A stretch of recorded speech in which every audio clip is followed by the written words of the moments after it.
guys? Welcome to the Sportscast, June 2020 episode 212. If you haven't yet, please subscribe on all our channels, YouTube, Periscope, and iTunes. And if you're in iTunes, please leave a rating and a review. It will help us out tremendously. And visit us on thesportscast.net. This episode is brought to you by Insta Bible app. You can get the Insta Bible app in the iOS App Store. Today we have a special guest, but before we introduce our special guest, we have Justin Riley. Welcome back to the Sportscast. Hey, glad to be here, Santiago. Blessed to have another opportunity to be on the Sportscast. Justin Riley, can you introduce our special guest and also a special shout out to a special place in Tuscaloosa? Man, I would be glad to. Hey, folks, if you're in the Tuscaloosa area, head on over to Ramajamas. There's some fine folks over there. If you're heading in for a game or just want the game day experience, stop on by and then tell them the guys at the Sportscast sent you over. All right, great day, like Santiago said. Very excited to introduce our guest and to have our guest here.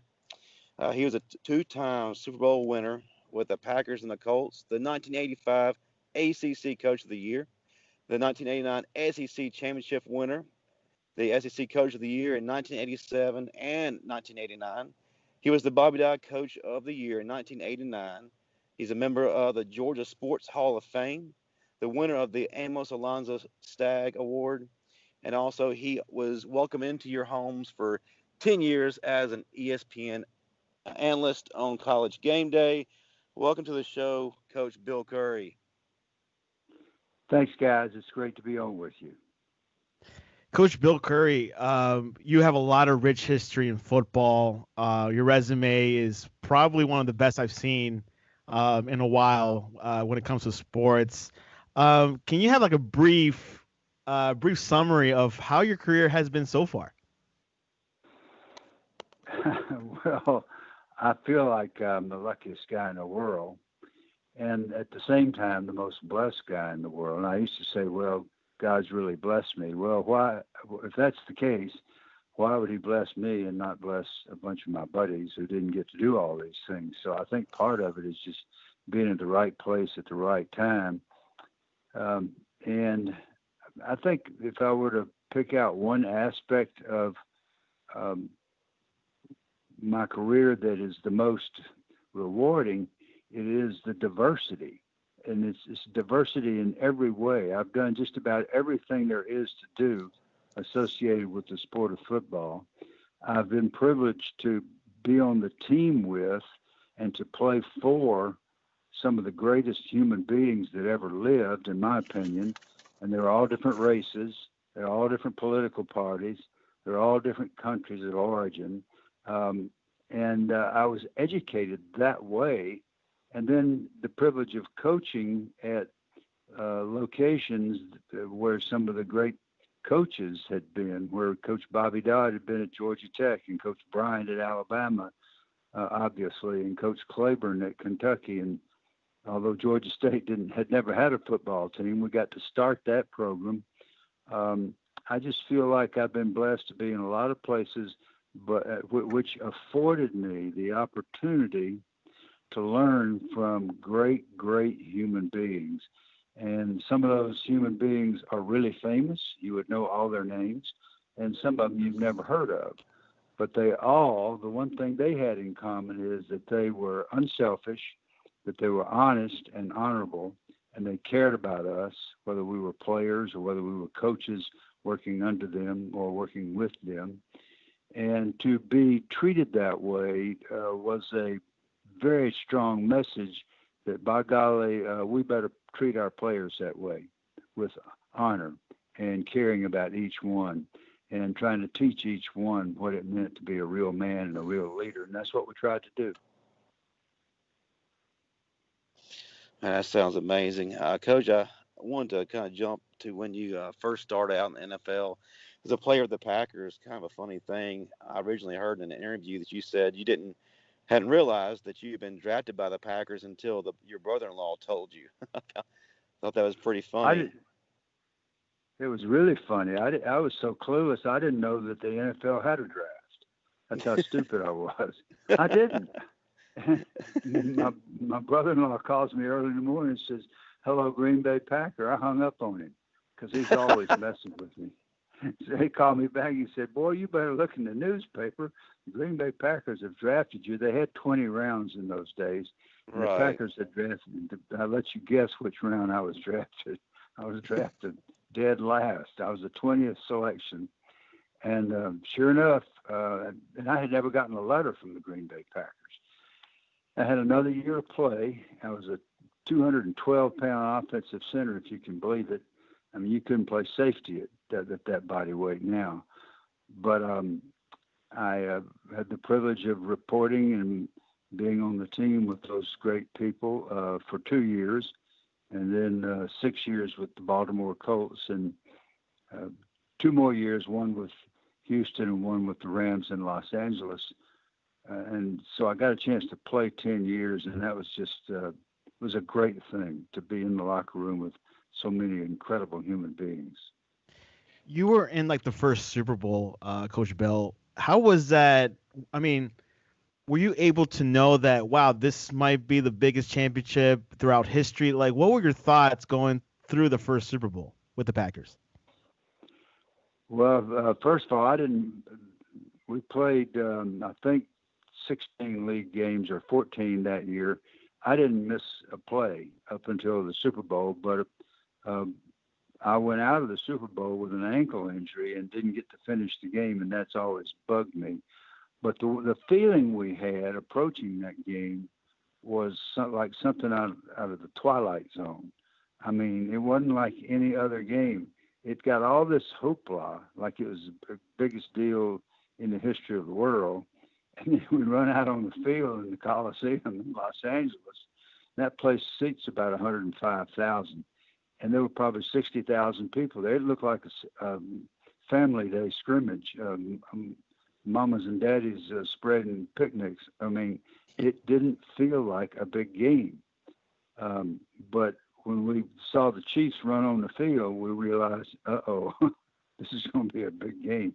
They were really a lot better than we thought they'd be. We won the game going away because that was just a great football team. But a few years later, that same Chiefs team came back and hammered the Vikings in Super Bowl IV. They really had great personnel and smart coaches. But anyhow, it was a really weird feeling, and our coach was flipping out. Vince Lombardi, he was getting telegrams from all the NFL owners saying, "You better not lose this game," and we didn't know that. We knew he was always hard on us, but he put us on a knee in the end zone the day before the game and said, "Now, man, I want you to understand a couple of things. Now, my contract, remember, my salary was $13,500. He said, if you are late for curfew or if you are late for the team bus or anything, the fine is going to be $2,500. So I was in bed by 7 that night, and you can count on that, and most of us were. The other thing he said, if you screw up in this game, you will never play another play in the National Football League.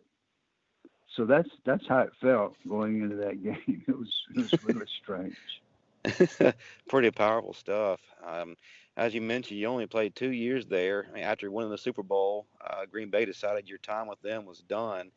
And from what I understand from watching previous interviews, you were a little upset about that. As a Christian-based company, we're starting to focus on a spiritual message with each of our shows. One of the stories you experienced dealt with forgiveness when it came to Coach Lombardi. It's actually one of my favorite stories. Coach Lombardi was on his deathbed, and you had the opportunity to go visit him. Would you mind telling that story to us? Well, I really blamed it all on him that I had been put on the expansion list and claimed by the New Orleans Saints, and then they had traded me to the Colts.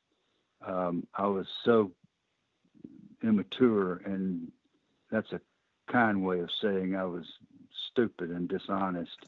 I mean, it was nobody's fault but mine, and yet I blamed it on him. And when we went to Super Bowl III, which we lost to the Jets, by the way, everybody remembers that one. But I said I was the only player there that had played for Lombardi and Shula.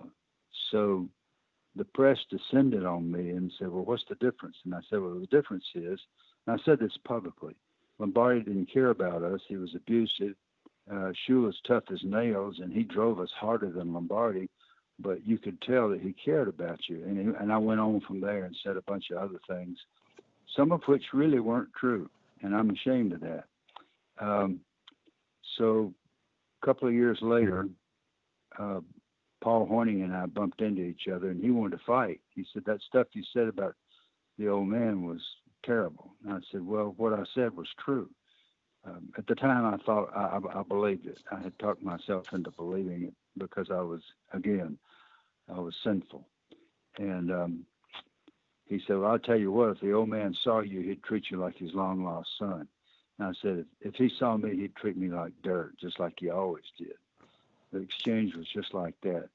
And so when you shoot your mouth off, you need to be real careful, because it wasn't 2 months later, I was walking up a staircase at the President's Prayer Breakfast in Washington, D.C., and guess who's coming down the other way? And there's no escape. It was Vince Lombardi. Wow. And he greeted me like his long-lost son, which made me feel like about an inch high. This is how God deals with us. Mm-hmm. He said to me, I think, Bill, I think you and I need to talk. And I said, well, yes, sir, we do. And I just couldn't wait to get away from him. I was so embarrassed. So a few months later, he was dying, and at Georgetown Hospital of colon cancer. And one of the many great teammates I had, and I consider this guy one of the greatest because of what he did in this moment. He called me and he said, look, I know you're in town in Washington working for the Players Association, and you and I are going to go see Coach Lombardi at the hospital tomorrow. And I said, no, we're not going to see Coach Lombardi because I wouldn't be allowed in the room. That's one thing. And second, I just can't do that. I was gutless.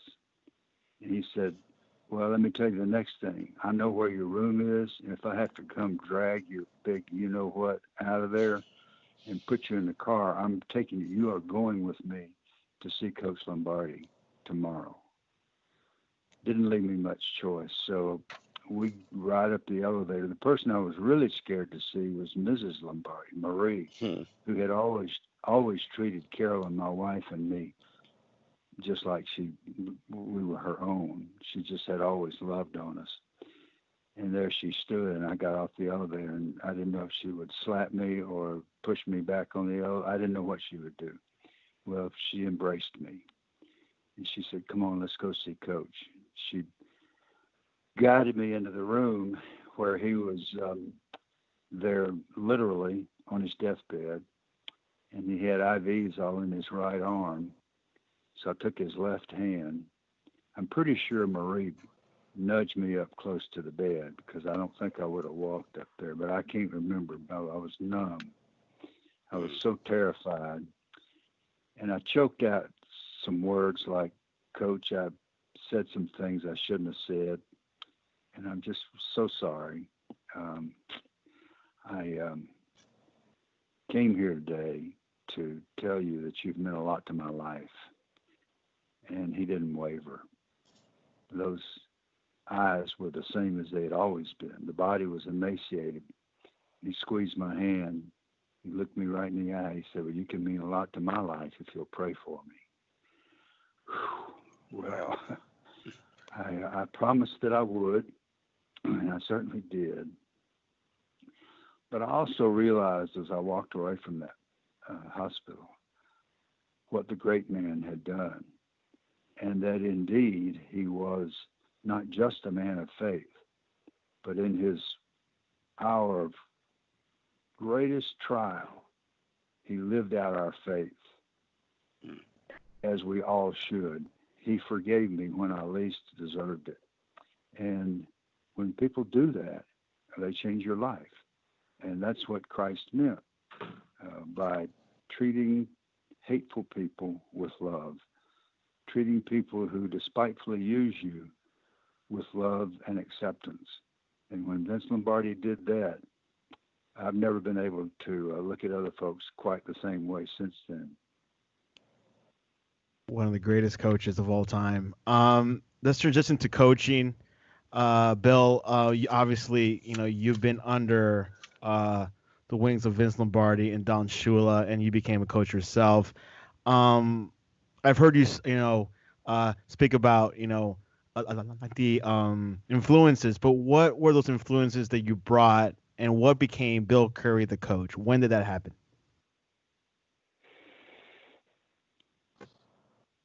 I went to my college coach, Bobby Dodd, who was just incredible to each of us. He's the reason I graduated from Georgia Tech. When he said you're going to go to every single class, he was not joking. I thought he was joking. I tried him once, and they ran me till I couldn't stand up, so I decided, well, maybe I will go to all the classes. That's the only reason I graduated. So when I was a senior, I went to him and I said, Coach, I believe I'd like to coach sometime. He said, that is the dumbest thing I've ever heard in my life. He said, you got a diploma from Georgia Tech. I want you to run an airline or something. You go do something meaningful. Coaching is not a stable profession. But he said, I'll tell you this. If after 10 years you find out you just got to do it, then you come back to see me and I'll help you, because the only way you should coach football is if you have to. And he was right about that. So when I was through playing in the NFL, I learned about myself that I was going to have to coach because I was obsessed with it.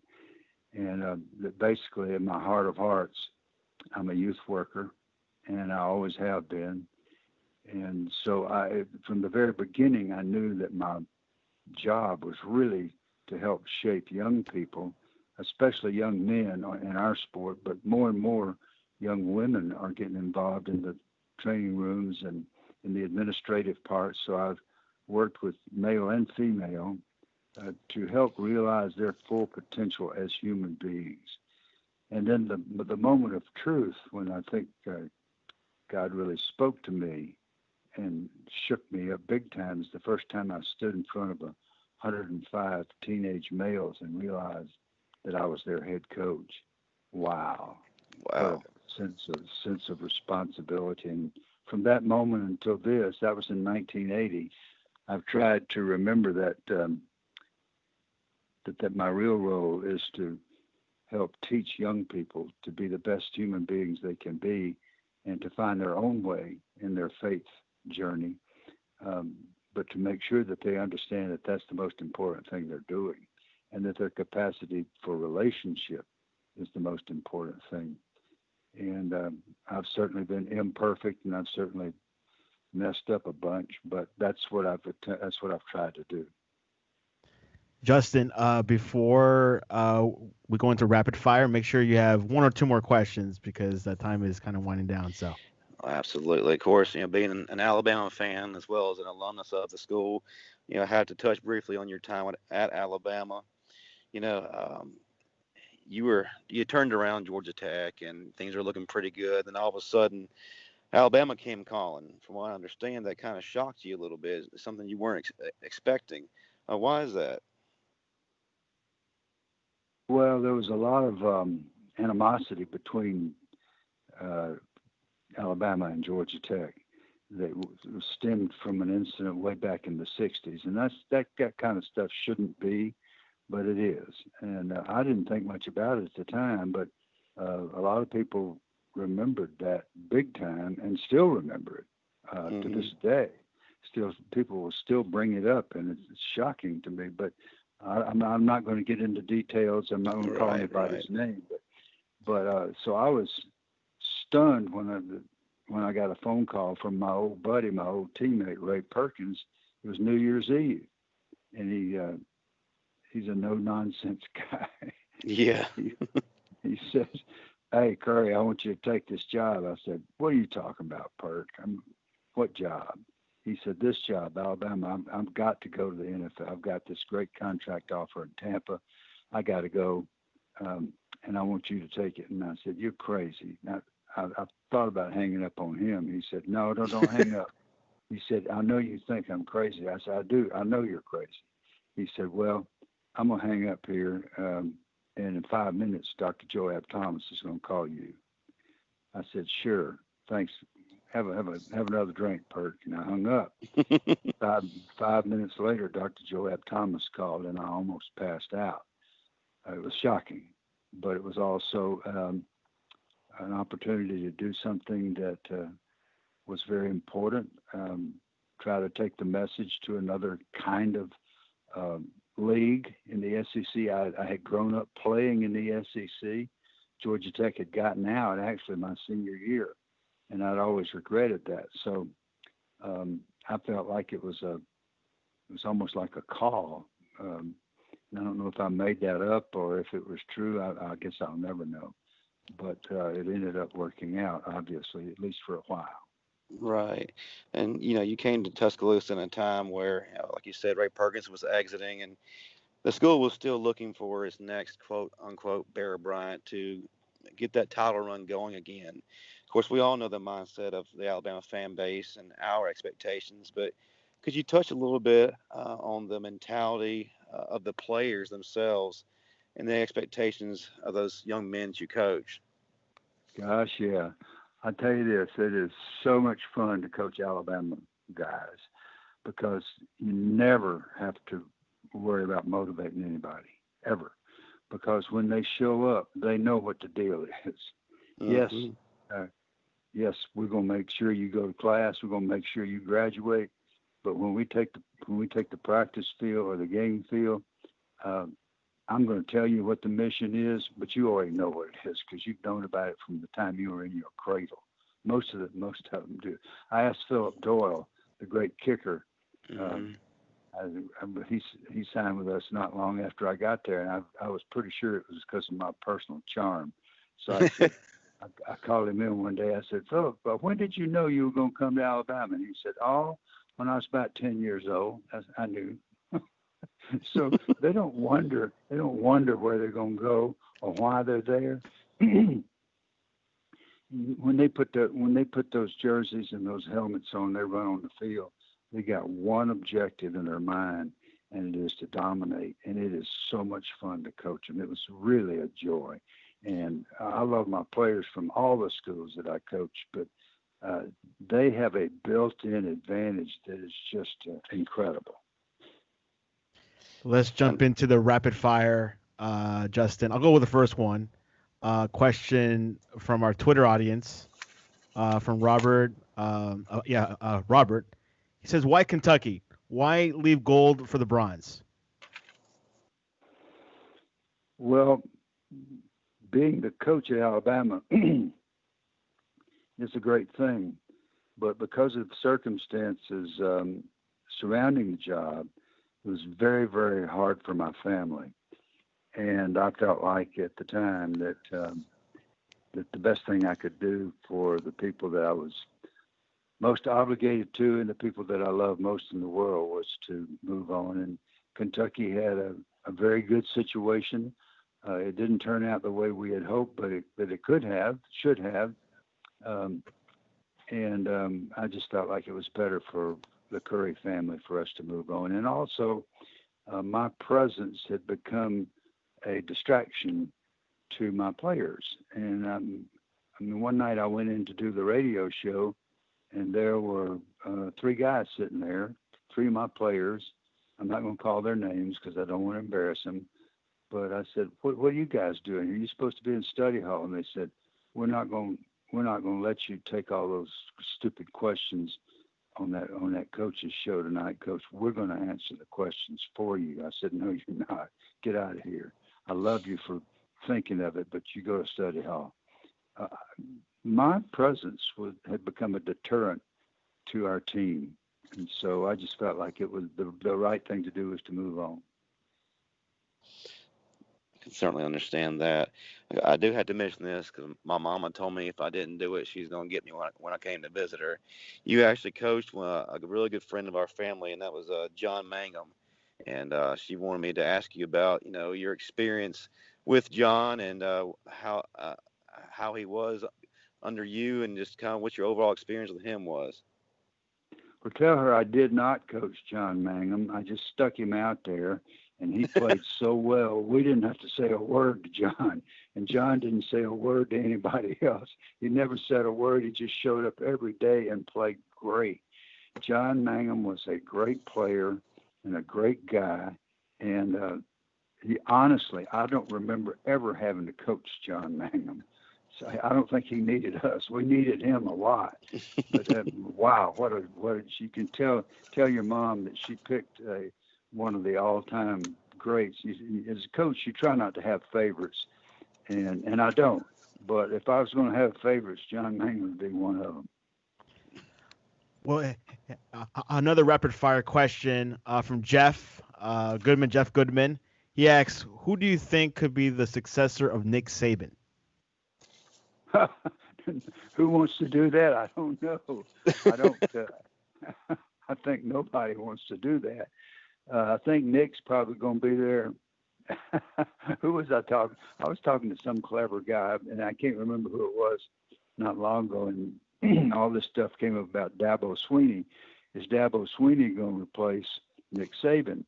So we were having dinner or something, and it was just one of my buddies. And I said, "Well, what do you think? Do you think Dabo would take over for Nick?" He said, "Heck, Nick may take over for Dabo at Clemson because Nick may coach till he's 90 years old."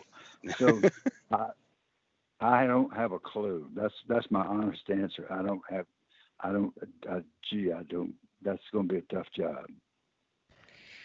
All right.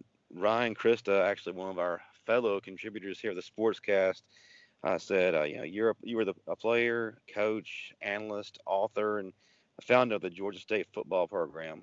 Which one of these, I guess, different titles do you have the best memories from, and which of those are you willing to share? Well, the honest answer to that is when I have dreams about football, it's not about coaching or broadcasting. I loved playing football. I started out as a kid, and I was a short, fat, lazy 12-year-old, and I wanted to quit. And I didn't like football. But by the time I got into my NFL career, I loved every minute of it, and I loved playing. And if I could go out and play one more game, I would in a heartbeat. It would be real ugly, and y'all would have to get an ambulance to get me off the field. But I loved playing the most. Another rapid fire question. Adam Hall, he asks, how long do you feel like the Bear legacy, Bear Bryant's legacy, gave the program validation? Forever. Coach Bryant was unique. He has it's not just a reputation. He has a hold on the imagination and on the expectations of that state and that community, really unlike anybody I've ever seen. Maybe Coach Lombardi in Wisconsin matches Coach Bryant, but he was great to me. I never got a chance to tell a lot of stories, but he went out of his way to befriend me. He actually coached me in the Coaches All-America game after my senior year, and I really thought that I probably would not like him, and I mean I loved him. I loved being his center and playing that one game for him. And his family, when we got to Tuscaloosa, they just swept us into their family. When we go over there now, we still stay with his granddaughter and her husband. So the Bryants mean a lot to us, and I don't think anybody's ever going to be able to really erase that. Now, Saban's done a great job on the football field with the number of championships and that sort of thing, and you can't deny that. But the presence of Coach Bryant, I don't think it's going to ever be matched.